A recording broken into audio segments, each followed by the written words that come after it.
to fix screen lags on YouTube. Hello guys and welcome back to the TechinZain. So in today's video we are going to see how you can fix the lag issues on your screen on YouTube.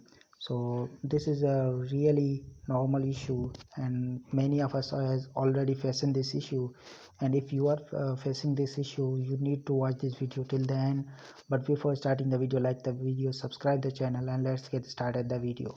So guys, there are many reasons why you are facing these type of issue. The most known reason is you haven't updated your YouTube yet. So what you need to do is you just need to go to the Play Store and find out that is there any update available for YouTube. If there are no update is available, then you have second option, which is just try to hold the YouTube application and go to the cache. Here you just need to clear the cache.